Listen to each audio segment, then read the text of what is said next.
পৃথিবী বাংলার তরফ থেকে আপনাদের কাছে আবারও হাজির হয়ে গেছে একটি নতুন পর্ব নিয়ে।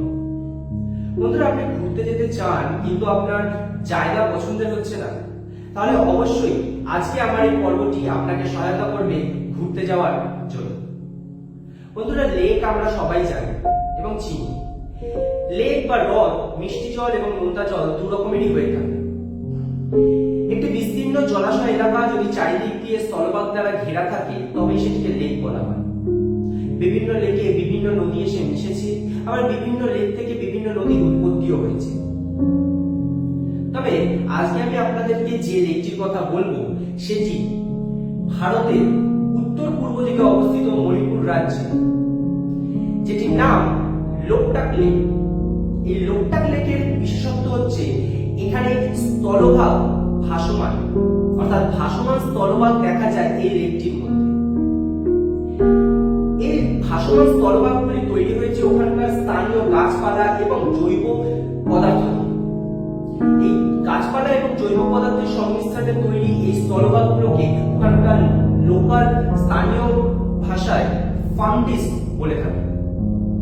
এই লেকটির আকার 287 বর্গ কিলোমিটার এবং বর্ষাকালে এটির আকার প্রায় 500 বর্গ কিলোমিটার পর্যন্ত বিস্তৃত হয়ে যায়।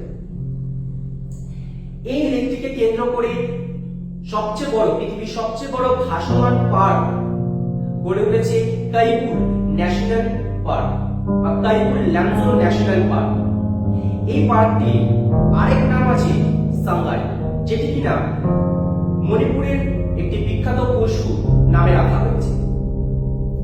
এই ফার্মগুলো ওখানকার স্থানীয় লোকেরা চাষবাস, মাছ ধরা এবং বিভিন্ন কাজে, ঘরবাড়ি তৈরির কাজে ব্যবহার করে থাকে।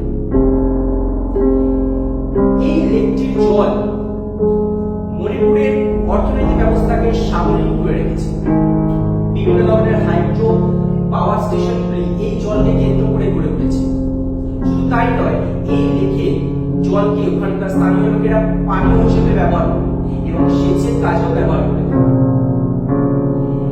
এই যে বৃহত্তম লেকটিকে কেন্দ্র করে যে ন্যাশনাল পার্কটি গড়ে উঠেছে, সেখানে বিভিন্ন ধরনের জীবজন্তু বসবাস। সেখানে আপনি বার্কিং ডিয়ার, ভারতীয় পাইথন, বুনো বিড়াল, বুনো শুয়োর এবং বিভিন্ন ধরনের পরিযায়ী পাখির আনাগোনা দেখতে পাবেন। তাই আপনি যদি এই ভাসমান পার্কটি নিজে চোখে উপভোগ করতে চান তাহলে অবশ্যই আপনাকে বের হতে হবে মণিপুরের উদ্দেশ্যে। আপনাকে নামতে হবে ইম্ফল। ইম্ফল হলো মণিপুরের রাজধানী এবং সেখান থেকে ট্যাক্সি করে এই লোকটাক লেক। এছাড়াও আপনি ওখানে পরিদর্শন করতে পারেন বিভিন্ন জায়গা, যেরকম জিরিবাম, বিষ্ণুপুর, ইম্ফালা শহর, তামেলাং ওয়াটারফল, মনেরাম লেক ইত্যাদি আরো অনেক কিছু।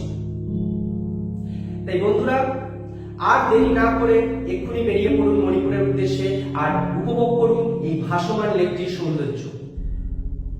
আজকের মতো এখানেই শেষ করব। পরবর্তী পর্বে একটি নতুন জায়গার বর্ণনা নিয়ে আপনাদের কাছে আবারও হাজির হব।